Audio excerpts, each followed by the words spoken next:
Modern. Modern. Modern. Modern. We're prepping for a voyage. Modern.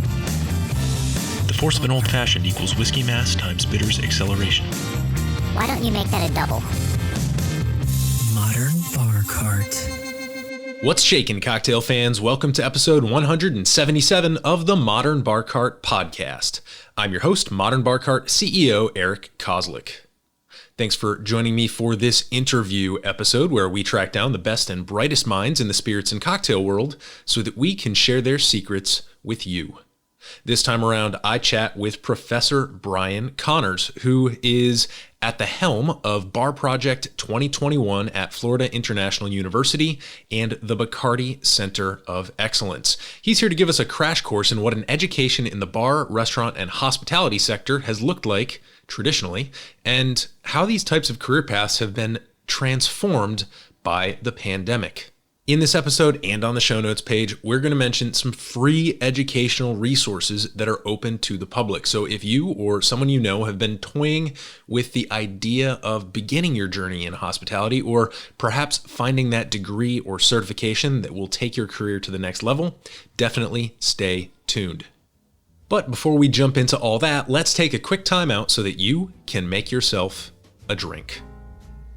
This episode's featured cocktail is Irish coffee, perfect for this time of year. In fact, as I'm recording this, it's snowing like crazy here in DC, and I can't think of a single drink I'd rather have in front of me than a nice Irish coffee. To make it, you'll need 4 to 5 ounces of freshly brewed and piping hot coffee, 1 teaspoon or 2 small bar spoons of brown sugar, 2 ounces of your favorite Irish whiskey, and a generous dollop of lightly whipped heavy cream.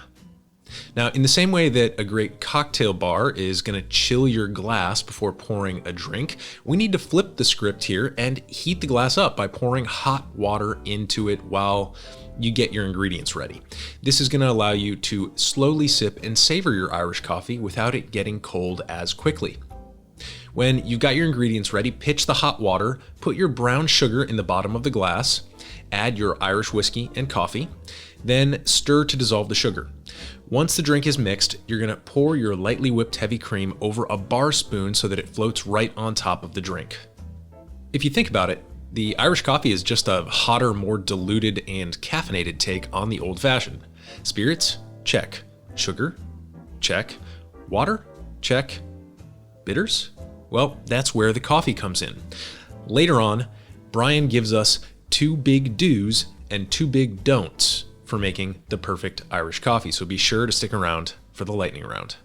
When we're not talking about Irish coffee, some of the topics that Brian and I discuss in this wide-ranging conversation include his travels through the world of hospitality and education, including stints at Cornell and Johnson & Wales, time spent in Ireland and at Michelin star restaurants in France, and even a little bit of chef work on private yachts. How Brian thinks about generalists and specialists in the hospitality space and what you can do to apply your unique skill set to a bar or restaurant career. What Florida International University and Bacardi are doing to explore the new face of hospitality during a pandemic and prepare the next generation of chefs, bartenders, and managers for the challenges they'll face moving forward. Why Bar Project 2021 took a page out of the tech industry's playbook by incorporating a sort of hospitality hackathon into their program.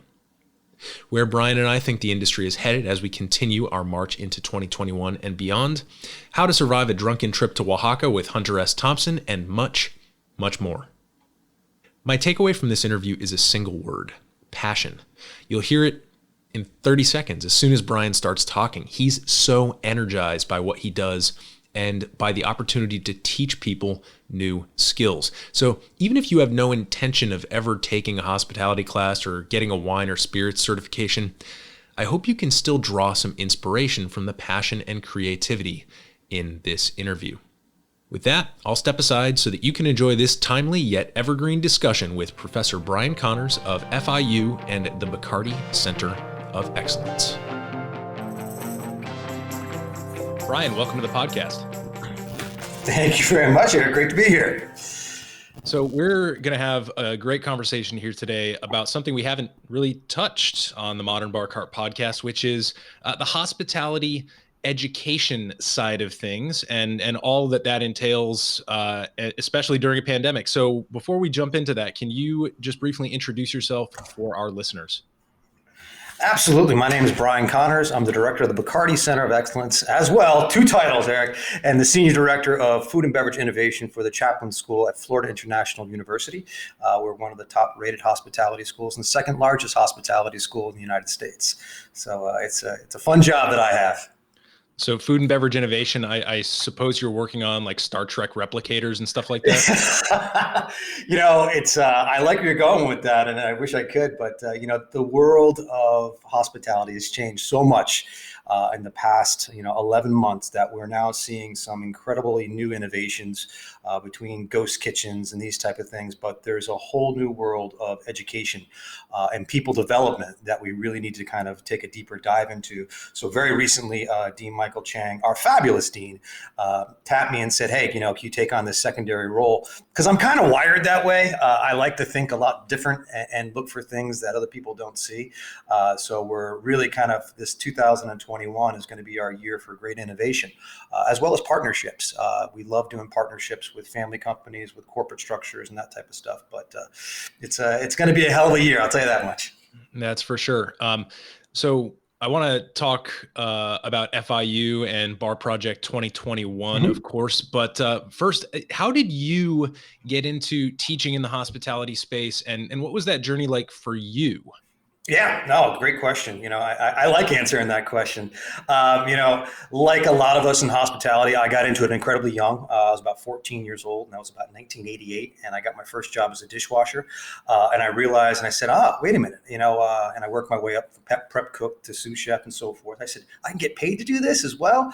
And it was really kind of finding that other outlet in this whole other world. It's like literally looking behind the curtains that kind of took off for me on that one. So I, went to culinary school first and realized that there was more to the world than just behind or being kind of chained to a range or on the line. And I again loved that look of the dining room and interacting with guests in the dining room. So I decided to continue on the people side and had the opportunity to go to school in upstate New York at Cornell University. But the ironic part about that, Eric, is up there, I was trying to kind of ease my way out of that back of the house, Brian, and that's where I met my chef, Brian Halloran, up there, and he wanted nothing to do with that. He says, come on, kid, you're doing it. So they luckily dragged me back into the kitchen up at Cornell, where I was a teaching sous chef for Brian Halloran, as well as a teaching assistant up there. And I think that's also where I got the teaching bug. I was up there in Ithaca, in the cold Ithaca, New York, up that way. They say it's gorgeous, right? It's something, all right. Only go during the summertime. The rest of the time, you don't have to anymore. If you did, I did 3.5 years up there, and I remember there was still ice and snow on the lake in April. I'm like, what is going on up here? But it is, all kidding aside, it's an absolutely breathtaking part of the world with a great culture of food and wine up there and everything else. So I absolutely love it. But that's kind of where my journey began, in the front of the house, the back of the house, also on the beverage side. Started training as a sommelier and that type of stuff as well. And, after about 7 or 8 years in very high volume, very, very busy restaurants in Newport, Rhode Island, and as well as a few stints on yachts as a yacht chef, I said, wait a minute, there's more to it. But I think, and I'll kind of tie this in for you too, up at Cornell, where I got that teaching bug, as I call it, being a teaching assistant. That's where I saw there was more to it. And I love that connection and developing people. And a glutton for punishment, I started teaching part-time up actually in Boston at the Cambridge School of Culinary Arts as an adjunct at a very young age. And that's kind of where it all took off from there. But smartened up, went to graduate school, and put on the consulting hat as well as the kind of professor role. But I've spent the last 15 years in higher education, but as well, as I like to say, and I don't know how many more years I can say this, Eric, but I'm a young faculty, or I consider myself a young faculty member. So I've always been involved with industry and consulting as well. And I think it's great because in the consultancy world, you're able to bring that back into the classroom. And by no means, I'm not a textbook teacher, and I will never be a textbook teacher. I am a real life, this is what just happened, this is what's going on, experiential based educator. So the consulting world has always been fantastic, because consulting for cruise industries, restaurants, resorts in the Caribbean, as well as the mega yacht industry, has really kind of brought me full circle in the classroom. And in the classroom, the areas that I really enjoyed teaching, obviously the beverage side, on the wine side, the beer side, the spirit side. Because my culinary chops, every once in a while, I still love to teach culinary. It's kind of using the other side of my brain. But I spent probably the most amount of time teaching strategic marketing as well as strategic planning or strategic management to upper level, senior level classes, and then operational based courses where I probably spent a tremendous amount of time, which restaurant development, concept development, and taking young minds to think again to what's the new and what's going to be the next concept of the future. So before you knew it, 15 years passed by and I went, holy cow. And now I'm off onto this new adventure with FIU and the Bacardi Center and food and beverage innovation.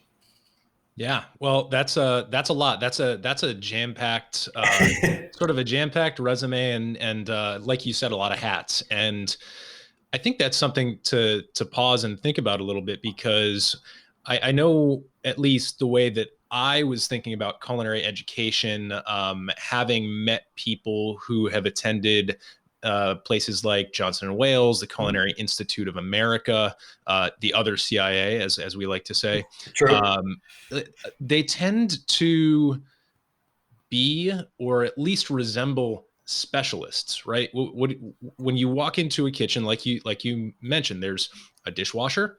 Well, the dishwasher's not on the line. The dishwasher is washing the dishes. The prep cook is doing the prep. The prep cook is not choosing the wines. The sommelier is choosing the wines, but is not doing all this other stuff. And so it's just interesting to look at you and look at what you've done as more of the wearer of many hats, the generalist, the person who's sort of taking the wider view of things and put that in contrast to the way that most people think about, I guess, the hospitality industry as being a fairly siloed, fairly specialist-driven industry. How do you think about generalism versus specialization in hospitality?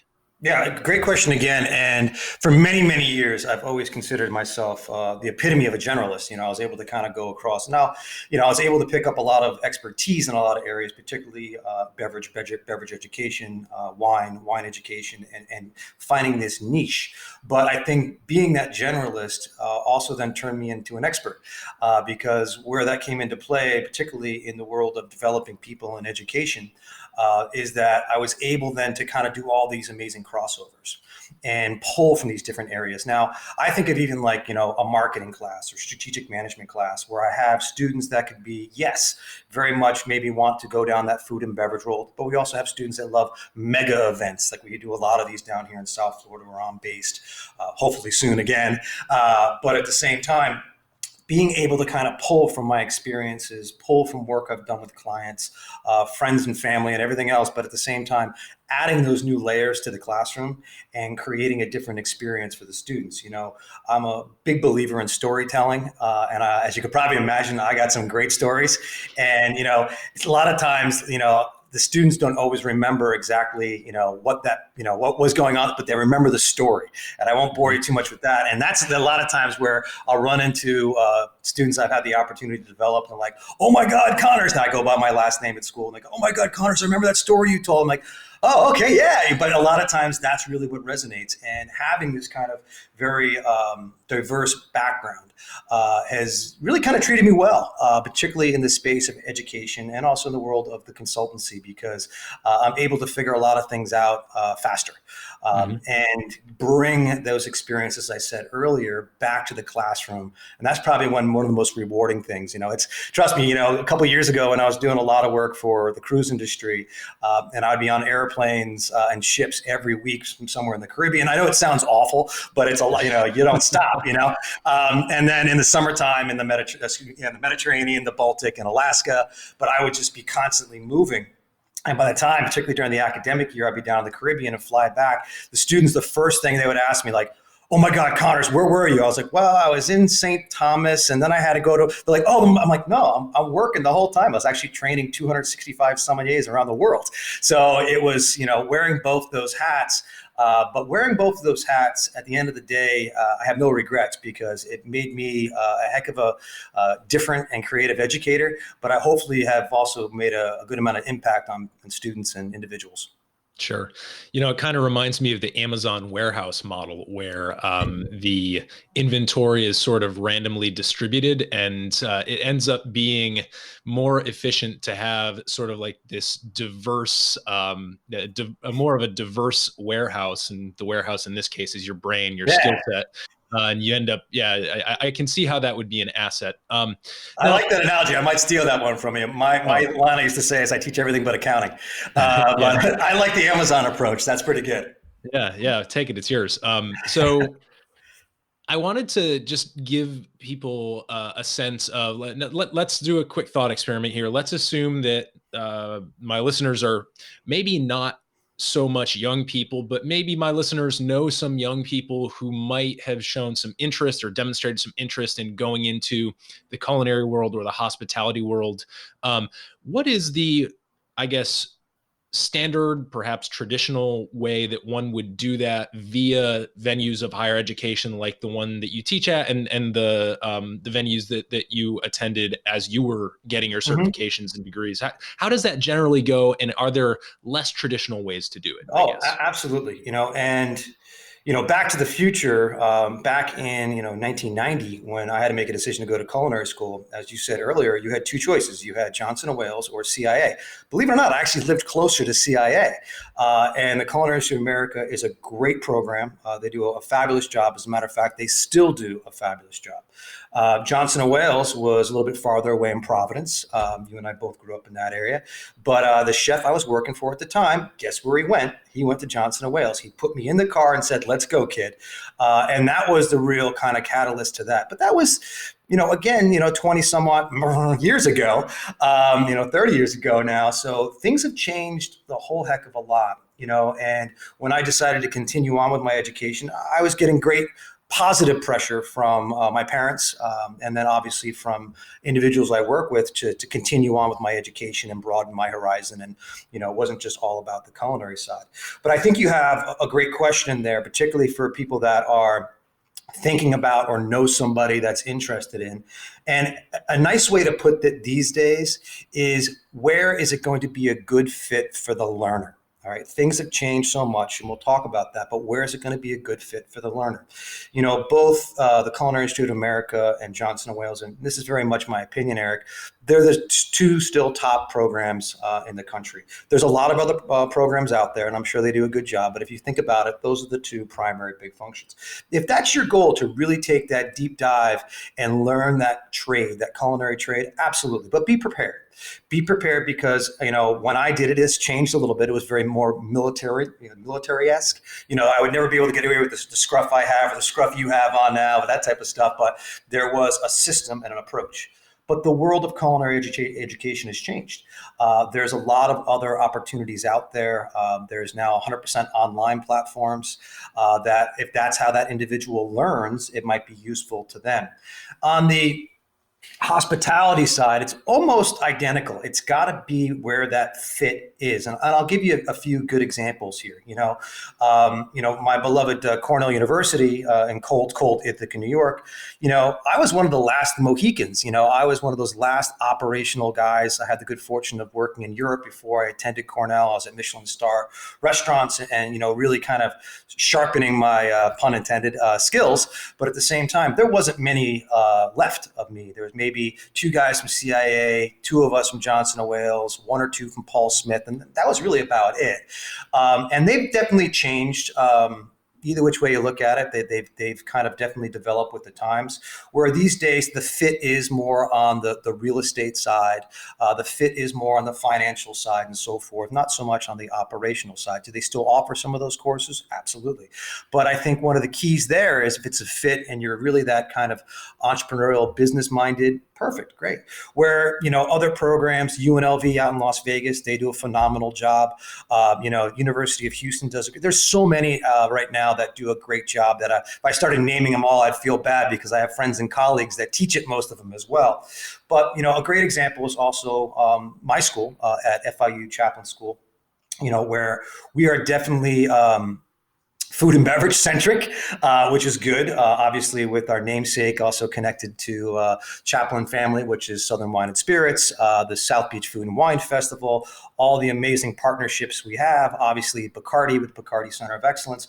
But, we're good at it. And that's, where we kind of hang our hat. Events, we're good at it. These are things that we kind of really get behind. The beverage education side, again, we've had a legendary wine education program for many, many years, created by the late Chip Cassidy, who did an amazing job. And we're now in that stage now where we're redeveloping, rethinking all these things and how we move forward. So the long-winded answer is, where is it going to be the best fit for you? And, anyone that's interested, or friends and family that are interested, it's go visit the school. If they anytime they can, and even these days, if it's via Zoom, sit in on a class. Most institutions will say, absolutely, and I've always encouraged that. I go sit in on a class and make sure that's a good fit for you. Because again, it's not for everybody, but the people that do get that bug, whoa, they get the hospitality gene in them, look out, because there's no stopping them on that. But I think that we're going to see a lot of change in hospitality education. It's going to be a faster process. There's going to be more certifications out there. People that will then kind of take that step one, their bachelor's, step two into their master's is going to be very much commonplace as we move forward. And there's some great, absolutely great programs out there in the U.S. market and internationally. But of course, I'm biased, Eric, but that's okay. Yeah. A couple follow-ups to that before we start talking about where the hospitality education industry is heading. One follow-up would just be to say that, I have a certification from the WSET, the Wine and Spirits Education Trust. You just mentioned certifications. I think that's a great and pretty low cost, low stakes way to get your feet wet a little bit. I only have my intermediate certification in wines and spirits, but that was enough to sort of get me started on my journey and allow me to begin educating myself. And it was great when I, happened to visit Burgundy and actually knew what the heck I was talking about. So, and then the other kind of question is, should people be thinking about getting a degree from a hospitality school as opposed to just working their way up through a kitchen and entering it that way? Is that sort of like going to West Point and entering the Army as an officer already versus just kind of working your way through the ranks? Is that even somewhat fitting, or am I getting it wrong? No, you're on a roll with your analogies. And, a lot of times that's what people think. But like any career path, you start at the bottom and work your way up. But where a proper hospitality education or even culinary education gives you is you have a basic set of skills, or in some cases an advanced set of skills that, if the chef says to you, Eric, I need 5 pounds of mirepoix, you don't have to ask chef and say, okay, what is that? You know exactly what it is. Or, from the management leadership side of reading a P&L statement or understanding the basics of marketing and that type of stuff. So it's always going to give you an upper hand of what's going to create you. But, is it going to give you that, in a lot of cases, the firsthand knowledge of, working big festivals, internships, and that type of stuff. So it does work. But it's like anything, it's what you put into it is literally what you get out of it. And I'm a firm believer in that. When I was in culinary, I had the opportunity to go travel and work in Europe. I said, yep, right away. Lived in Ireland as a very young man and worked my way up through kitchens there. Again, right place, right time. But I said, yes, I'll do it. Or volunteering and taking advantage of all the things that went on. Just always gain more experience, put you to that next place. So yeah, and it's not for everybody, because there are some individuals that, would love to do the hands-on, the kinesthetic approach and start in the back of the house. And then I'm glad you brought up certifications. Then they realize, well, wait a minute, I need more. I don't really understand everything I need to know about this profit and loss statement and what have you, which is critical in today's business models. But at the same time, that's where we're going to see even higher education, a lot more certifications that are going to be brought to you by, well-known, well-established institutions, because we understand that not everyone has the time, the capital, all that type of stuff.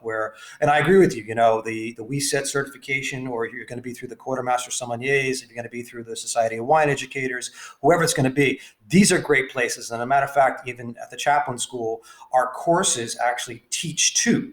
So for example, in our spirits courses, we offer them to use the textbook, which is the Certified Spirit Specialist by the Society of Wine Educators. And remember, that's a self-driven, so they can sign up. And so we prepare them for that, use the textbook and compare for it. Because students these days, everybody, the resume ability of something is crucial. So we want to be able that, they always kind of look at my business card and like, Connors, what's all that alphabet soup, as I call it, behind? Yeah, I'm in higher education. I have to have those certifications. But at the same time, I go, guys, if you took, let's say, the Certified Specialist in Wine, and I see that on your resume, and I took that test too, I know you know your stuff.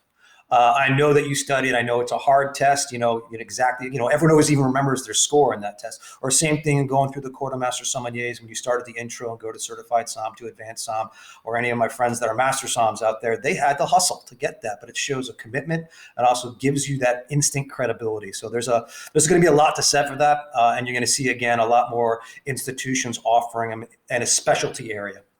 Right. I love that instant credibility, because that's exactly what it is. As somebody who has a lot of experience reading over resumes and stuff like that, it's not a lie to say that when someone reviews a resume, they only spend about 30 seconds looking at it. I could hold a resume out at arm's length and give it a letter grade without even reading a single word on it. So having those highlights is really important, and it's not going to get less important. So getting on with where we stand today and where we might be headed, I think this would be a great time for you to talk a little bit about Bar Project 2021 and some of the things that are going on at FIU as the beverage world and the hospitality world are reeling and desperately attempting to pivot based on what's going on right now with the virus. Yeah, perfect. About a year or so ago, we joined into a partnership with Bacardi North America, with FIU. They were very generous, and they gave us $5 million to really go in and create the Bacardi Center of Excellence, which also includes the spirits management track, where we offer spirits-driven courses as well as beverage law, beverage marketing, and so forth. And this is one of our pillars in our beverage management program, as well as wine, spirits, and beer. And we're actually adding coffee as well to that, coffee and non-alcoholic, but that's a different show altogether. But we launched the Bacardi Center of Excellence again last January. And then as we were developing and getting our strategic plan in place, we all know what happened, but we did not sit down. We did not wait for things to blow over. We quickly launched Bacardi Teach, which is our online learning platform available to everyone. If you just Google Bacardi Teach or BacardiTeach.com. And that has learning modules, and we're continually adding new modules on there. These are video-based modules, and you can earn badges. And the idea here was, too, that we're able to help our industry, individuals that want to upskill.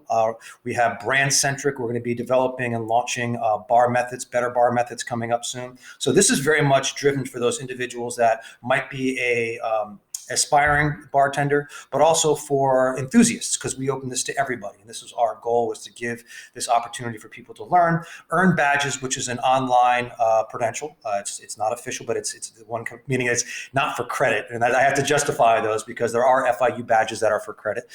These are from Bacardi Center of Excellence. Oh, and we will have FIU badges as we move forward. It just takes a little bit more time, as you can imagine. But one of the initiatives that was challenged to myself and the team was the Bacardi innovation.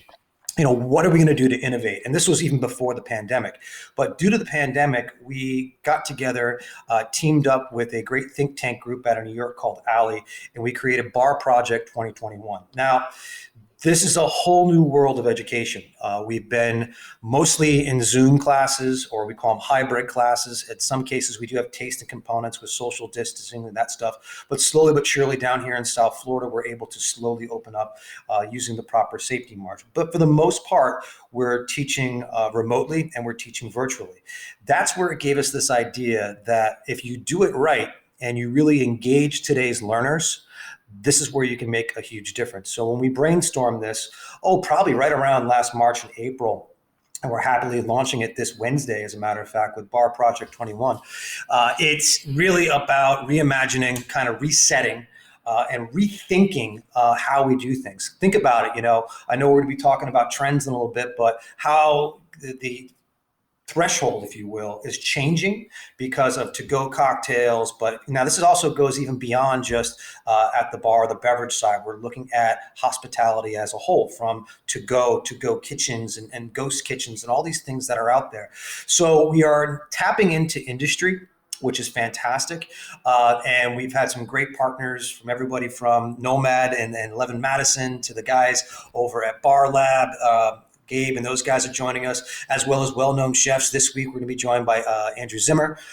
He's going to be one of our keynote speakers, and some other top-notch chefs that are joining us, as well as beverage professionals. Because of our amazing partnership with Bacardi North America, they gave us, access to the wonderful think tank team they have in Jacksonville about sustainability and packaging, how we're looking at things differently. Heidi Vargas, the vice president of on-premise, is also joining us. She's going to be talking a little bit about the female role or women in hospitality leadership. So, we're really cranking on all cylinders. And the best part about it, and I know this is going to kind of weave right into our previous conversation about hospitality education, is that this is 85% on demand. Picture the Netflix, the Amazon Prime, right, model, because the student can grab their phone, they can engage at any time. Yes, we will have live fireside chats and ways for them to engage and use questions just as they do on Zoom or even the online chat stuff. But we realize that time is the ultimate commodity, that our today's learners, that are working, and down here in South Florida, things are a little bit more open. We have outdoor dining, so we do have a good amount of students that work. They might be engaged at 2:00 in the morning when they're getting home from work, not that traditional, 9 a.m. lecture. Oh God, no, it's really now all about on-demand learning. It's on their time. It's not on our time anymore. And the better yet, that we're engaging with so many industry experts from across the board, from the wine side, from the beverage side, from the culinary side, the operations side, all that stuff that gives them that big diverse window to kind of look at it and say, oh, this is what I want to do. So by taking these, they earn FIU badges for this one as well. This is the newer thing, so it's able to be social media and so on and so forth. But if they choose and they apply, they actually can enter a challenge, kind of almost like a hackathon, but it's going to be a challenge where they have their ideas. There'll be 5 teams of 4, all competing for scholarships brought to us by the Bacardi North America group. But, what an amazing way. And then we'll have industry judges, again, from across the board. I think my friend Sabato Sagaria is going to be joining. I mean, you got some really impactful, and I love it. This is amazing about this project is that almost everyone, considering there's a few time constraints that we've asked, they said yes. Everyone wants to give back. Everyone wants to see how we are going to reimagine, rethink, and reset our industry, because what a better way than tap into the minds of that next generation of hospitality leaders to say, hey, you know what? What's it going to be? Are we going to push them in the right direction? Absolutely. But most of the time, they're coming up with the ideas, and that's what we're going to harness. Yeah. Well, that's a lot. It's a Bar Project 2021 is certainly sort of a ambitious undertaking, and it's great that you've had all the support that you've had from the industry. As you mentioned, Andrew Zimmern, I sort of have never forgiven him for eating that puffin that one time, but otherwise he seems to have a pretty good track record.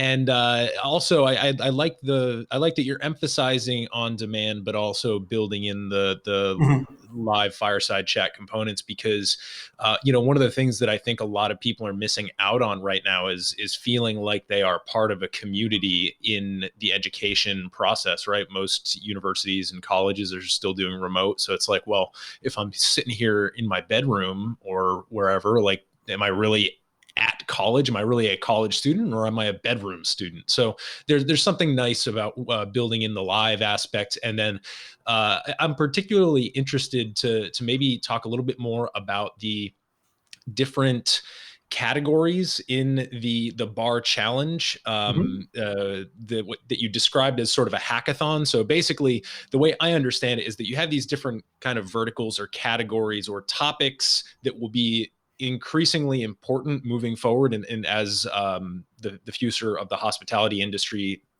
begins to evolve, and the students can choose to basically get on a team within that vertical or category and work on putting together some sort of project that advances the way we think or act in that vertical. So can you just give us some specific examples and describe that in a little bit more depth? Absolutely. So this week we are doing our launch. We'll be doing a panel with yours truly. The dean's going to be joining us. Heidi, who I mentioned, will be joining us. And then Chef Zimmer is going to be closing us out. But then we're moving into the guest experience. So actually, Leo Ropovic from Nomad and from 11 Madison. I have not met him, but he's one of those guys that said, absolutely, I'll do it. We're like, great. He's going to be talking about the guest experience. Now, this is just one example because the guest interface, the guest experience has changed a whole heck of a lot, depending upon what city you're in and whatnot. But we're going to look at that kind of, again, dissect it to rebuild it, where the students will say, okay, well, what's going to be the new normal? So if they decide that that's an area they want to specialize in, they can take a deeper dive, where we're also going to be looking at the sustainability side. As I mentioned earlier, the team from the Jacksonville office from Bacardi that have been the inventing side between the new packaging and that type of stuff. Are we looking at what does the world of to-go beverages look like now? Are those laws going to be changing? How are they going to be impacting our industry? Because let's face it, a lot of our operators out there have survived with to-go.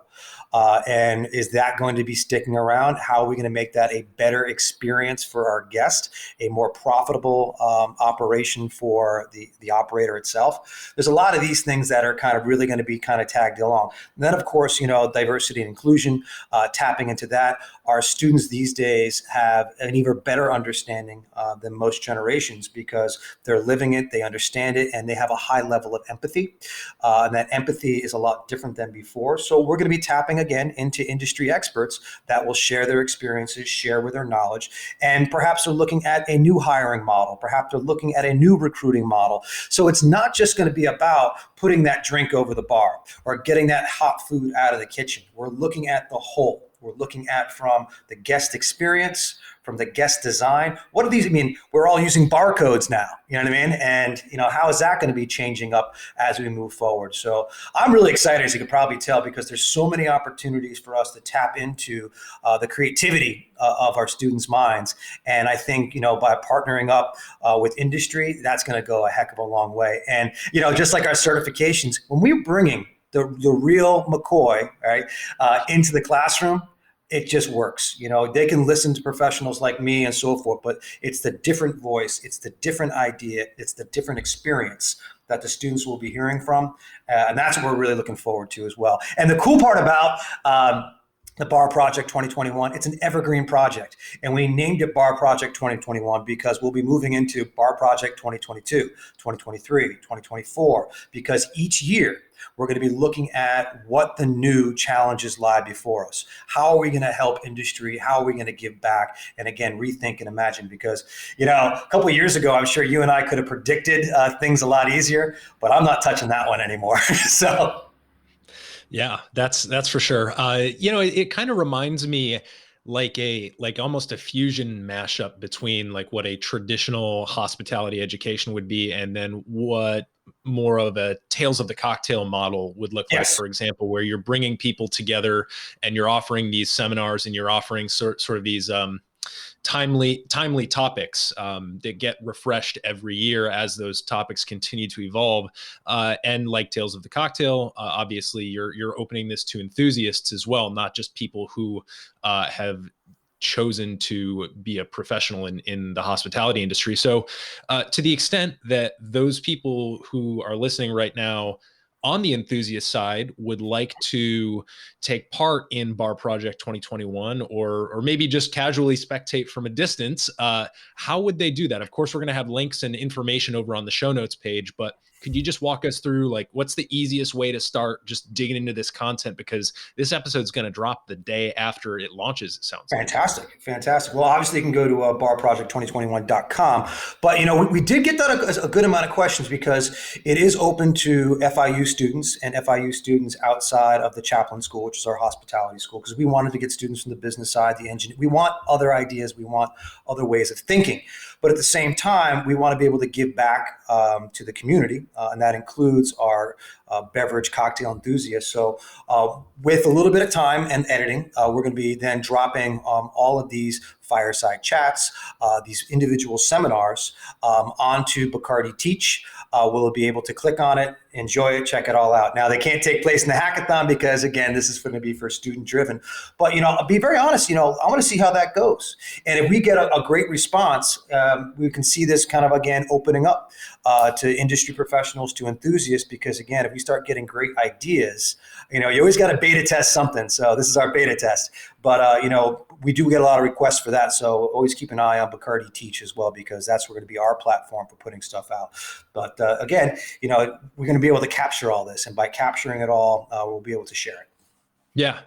I like the idea of the beta test, and I think you're going to have some really stunning results. To be honest, I like what you were saying earlier about some of the opportunities posed by the new generation of people who are coming into the hospitality landscape. It's a different world now. You can't be a chef who throws a frying pan at somebody who screws up anymore. And I'm sure you saw plenty of that. Well, I didn't screw up though, man. So I don't know. But no, I might have seen it, but no, yeah. Or just I have great stories, as I told you, and that's for a different show. But doing my time in Europe and Michelin stars, I saw all that firsthand.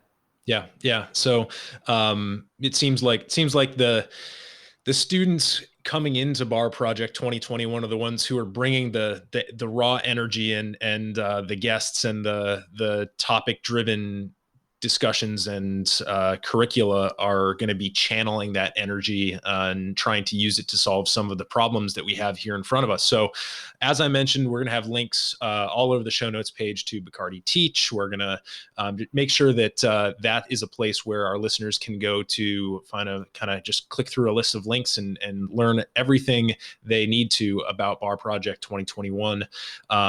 But I wanted to see if we could wrap up the interview portion of this here by maybe talking a little bit about what the future of hospitality might look like. And I know you said that you're not in the space of making any specific projections right now, but I do think we can have a high level conversation. And I'll start it off by saying, if you gun to my head, I think there's going to be sort of two impulses or trends in the industry as we begin to open back up here. And I've said this on the podcast before, but I'd be curious to get your take on it.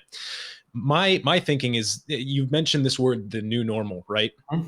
Or just the word normal, the return to normalcy, we might say, which was ironically exactly 100 years ago, Warren G. Harding's campaign slogan following the Spanish flu. So there's a bit of an eerie historical resonance to this idea of returning to normal. And you might get the sense that I'm a little bit skeptical of it, which I am, because I think that there's basically going to be those institutions who were well capitalized enough and sort of culturally important and entrenched enough to survive the pandemic based on their reputation and just how much volume they did pre-pandemic. And I think those places are going to generally fall into that return to normal because they invested pretty heavily in what normal was leading up to the pandemic. And then I think there's going to be newer places that are really emphasizing how normal is going to be different and are really going to try and take some responsibility for what that looks like. So I think those are going to be the two like rallying cries that we're going to hear in the future. And I don't know exactly where the chips are going to fall. I don't know who's going to win that shouting match. But I'd be curious to hear your thoughts. Yeah, absolutely. And a very, very everyday conversations that I have with people, the bank account survivors in our segment are always going to be there. And it's interesting because a lot of the multi-unit, a lot of those brands that, the Darden Group would do an amazing job, but they also now have a higher level of trust, the perception of trust with guests, and we've seen them do a quick little spike. But one of the most interesting things, I'm gonna quote my dear friend and mentor, Dr. Chris Muller, formerly at BU and Cornell, and now teaches with us at FIU. He says, we're going to be seeing an amazing green shoots movement. And the analogy that Dr. Muller used, which is, I think, right on, after a forest fire takes place, it takes a little while for things to grow back. But what you have is all these amazing green shoots that pop up and start to flourish. And particularly in the restaurant segment, this is what we're going to be seeing, where we're going to see a whole new wave of creativity. We're going to see a whole new wave of how we actually interact with our dining experiences.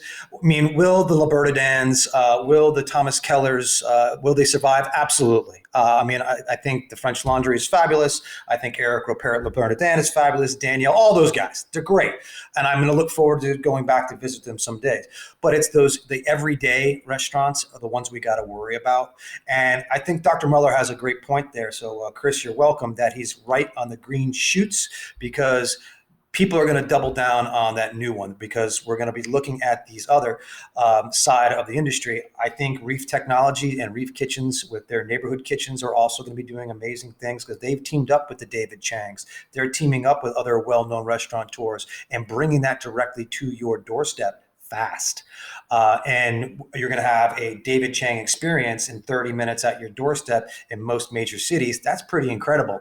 So I think when we're looking at how things are being produced, delivered, and consumed, right, things are definitely going to be changing with that one. And I think from my end, as a hospitality educator, as well as, I still have that entrepreneurial bug in me, is that we got to create the next best generation for that, as far as, are they skilled enough to be able to jump into any kitchen, to operate any platform when it comes to technology, to look at a P&L a lot differently than you and I or maybe were taught in the past. Or we're looking at how our social media impacts our business making decisions. That's crucial. The strategic planning models have changed so much. In the past 11 months, it can make your head spin. I don't know about you, but I've taught or taken so many strategic classes, and my mom's another one wired like me. She goes, no one saw this one coming, but now it's how are we going to react? And I think that green shoots is right on point. Yeah, I like that idea. I tend to be sympathetic to the idea of creative destruction, or we might say unplanned for disruption. Yeah. Yeah, I tend to enjoy that. I have a problem with authority and generally like it when things get shaken up. So yeah, I think ultimately there's still a lot very much up in the air.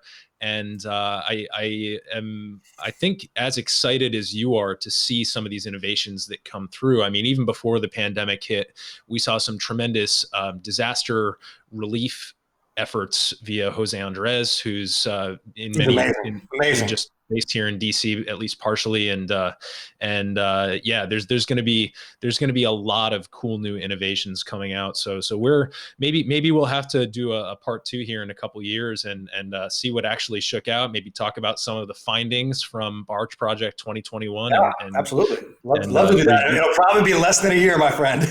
Probably about 6 months. We're going to have to quickly change gears again. Yeah, and it's going to feel like 3 years. So very true. Anything before we jump into lightning round questions here? Is there anything else that we glossed over that you want to make sure our listeners understand about Bar Project 2021 or FIU's program? Yeah, I'm just looking forward to launching it this week. It's been a lot of planning, a lot of development, a lot of ideas coming to and fro. And as I said earlier, this first quick beta test we're going to do, I'm looking forward to the results that we're going to get and take them and grow with it, and put it out there for everyone to kind of learn from and whatnot. But, we're just getting started, particularly with the Bacardi Center of Excellence, particularly with our food and beverage innovation. I think that this is putting us as an institution into an interesting space, that the traditional hospitality education model is dead. And now we're in the rebuild it business, and we're going to rebuild it faster, better than before. You can kind of tell I'm the ever-ending optimist, but it's true, and there's nothing wrong with hustling. You hustle, you put it out there. If it doesn't work, get down, wipe off, keep going. And that's what we're doing. Great. Well, that was a lot of cliches in one time. Hey, but you know what? They're still around for a reason. They work. All right. With that said, let's jump into the lightning round. First question, what's your favorite cocktail? And if you don't have a favorite cocktail of all time, what's something that you've maybe been more recently obsessed with?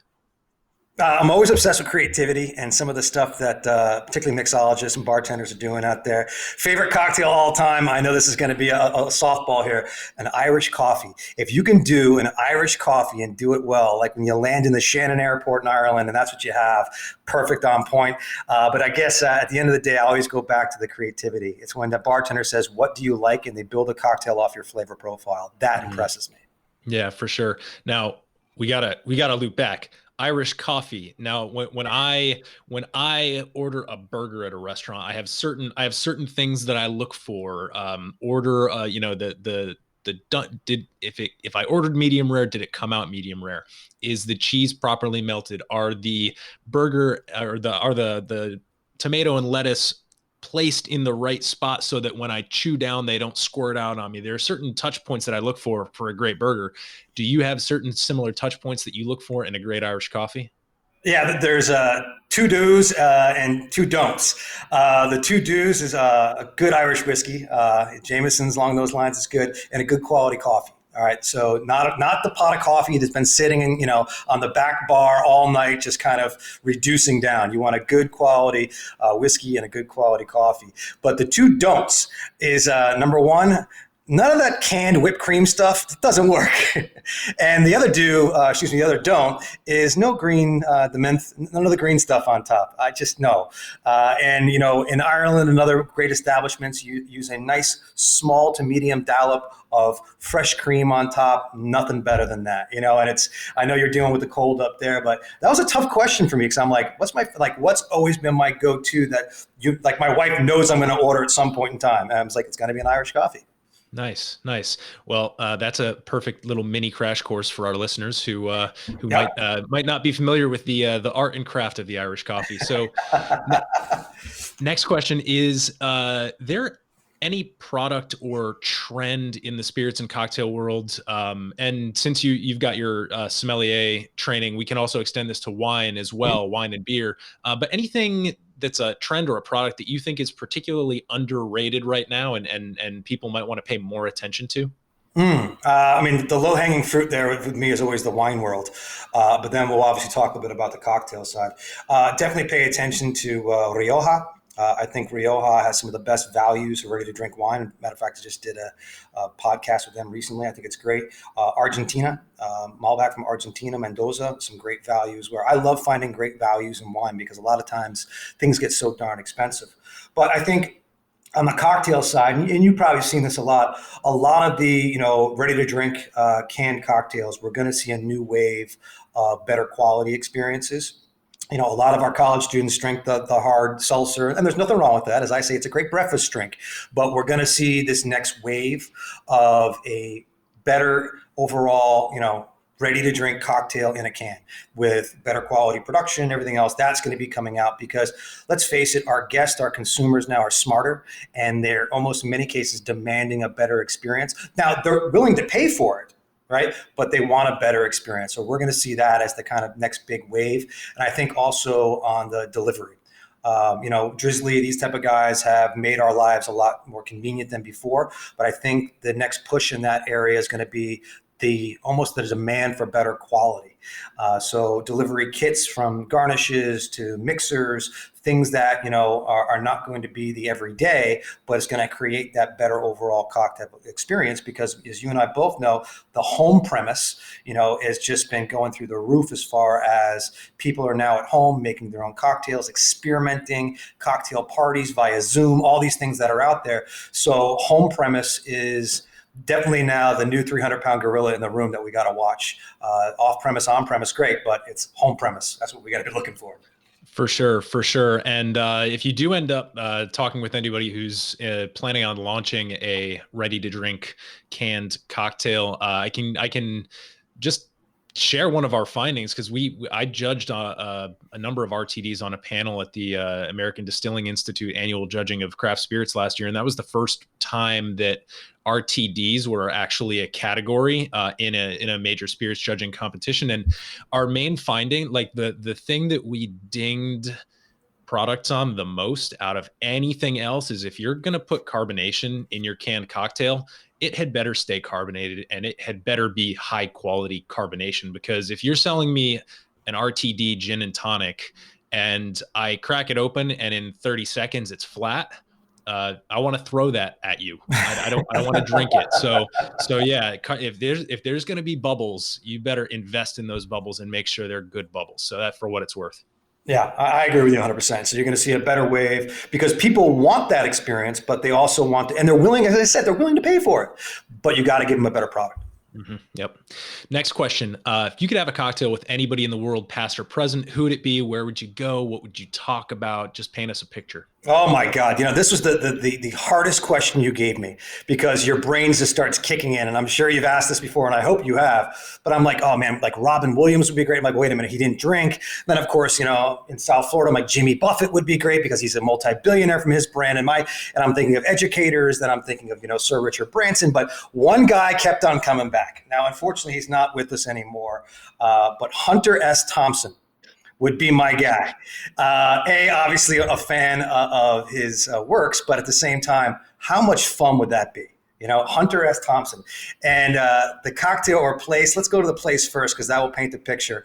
I just think it'd be an amazing experience to go to Oaxaca, Mexico with Hunter S. Thompson, visit from the largest to the biggest mezcal producers, sip mezcal, eat some amazing moles and other amazing food in that area, and listen to him tell stories. Mm-hmm. Because if you think of, I don't know if you had a chance to ever travel to Oaxaca, but it's just like the mezcal and food capital of Mexico. And it's just all about the culture that's there. But I'm like, what a character.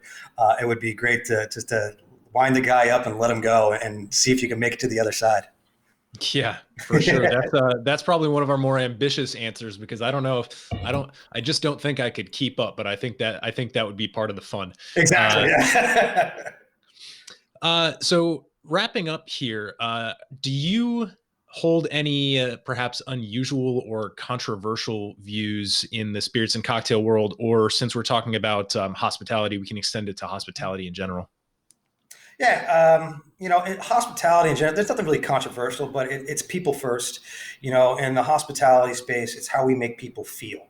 And sometimes we forget that. So by no means is that controversial, but it's a very, very true statement, and if you always got to be on the guest side, and I'm quoting a little bit of Danny Meyer there, but, we use his book in our classes and whatnot. And I think the Danny Meyer organization and Chip Wade do an amazing job, but always remember how you make people feel.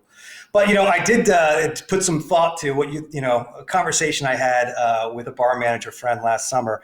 And I was talking about basically low alcohol by volume spirits that are coming out into the market where, I'm a fan of it. I'm like, I think it's great. There's a time and place. There's a strategy behind it, thinking big picture. And my friend, she would just not let me. She's like, no way. That doesn't make any sense whatsoever. But I was like, no. And, we're watching trends now. There's certain companies out there that are doing a really good job marketing it properly, preparing it properly, being very strategic of how they're using it in cocktails and on menus. So I think, and I'm going to kind of, maybe some bartenders don't feel that, but I think the low alcohol by volume spirits that are going to be out there, low alcohol volume cocktails that'll be out there. There's a time and place for everything, and we can't just always judge a bottle by its proof. Mm-hmm, mm-hmm. I don't know what your thoughts are on that, but I don't know if my thoughts have yet come to a rest on it because I believe there are a couple of low ABV gins that have just been released that I'd be curious to sample. I'm not quite sure if they've been released in the US yet. So, from a definition standpoint, I just my thoughts on low ABV, if it's a particular like spirit as opposed to a cocktail, my only request is that we be clear about what it is. Like if you can't have a low ABV rum. Rum's got to be 40% by volume, according to the TTB.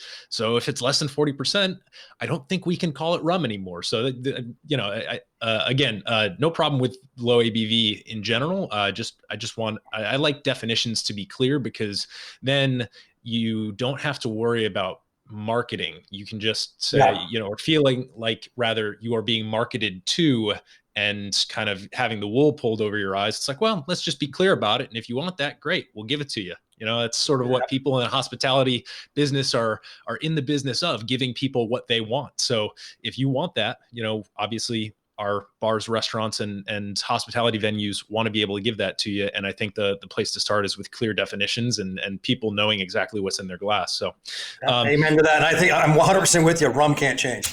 Yeah. Brian, this has been fantastic, man. It was great to share your passion and enthusiasm and give our listeners a little taste of what you've got going on here. So is there any way that folks can reach out to you digitally if they want to learn more about Bar Project 2021? Yep. And you mentioned a few times there'll be the websites, they'll be in the show notes as well. But also feel free to reach out to me at bconnors, CONNORS, at FIU.edu.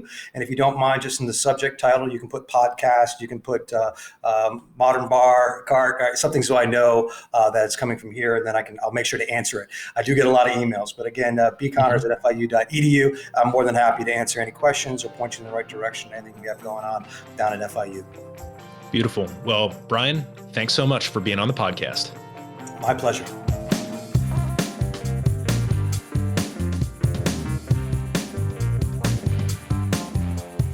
Hey everybody, thanks for listening. If you enjoyed this episode, there's two big things you can do for us here at Modern Bar Cart. One would be to tell your friends and family if you think they'd enjoy listening to us talk about cocktails. And if they don't download podcasts, they can always stream our episodes on their desktop directly from the show notes page at modernbarcart.com. The other thing you can do to help would be to head on over to iTunes or wherever you download your podcasts and leave us a review. 5 stars are great, but we're more interested in your feedback. And the beauty is, the more reviews we have, the easier it will be for other folks out there to learn about our show. We're trying to start a cocktail revolution here, and by spreading the word, you're helping us fight the good fight. You can always reach us by emailing podcast@modernbarcart.com if you're looking for cocktail or bartending advice, or if you're a pro who would like to pull up a mic and be interviewed for all to hear. Also, definitely follow us on Instagram and Facebook at Modern Bar Cart for cocktail porn, recipes, and entertaining tips. And keep an eye out for new product releases and special offers, which are happening all the time. We love our listeners, and we really enjoy giving you exclusive discounts and sneak peeks at our latest and greatest cocktail projects. This episode may be over, but for you, the mixological fun and adventures are just beginning. So remember, folks, drink responsibly and experiment boldly.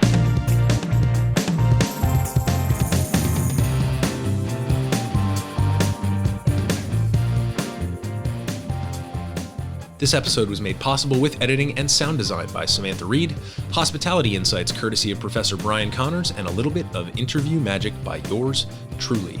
This has been a Modern Bar Cart production, copyright 2021.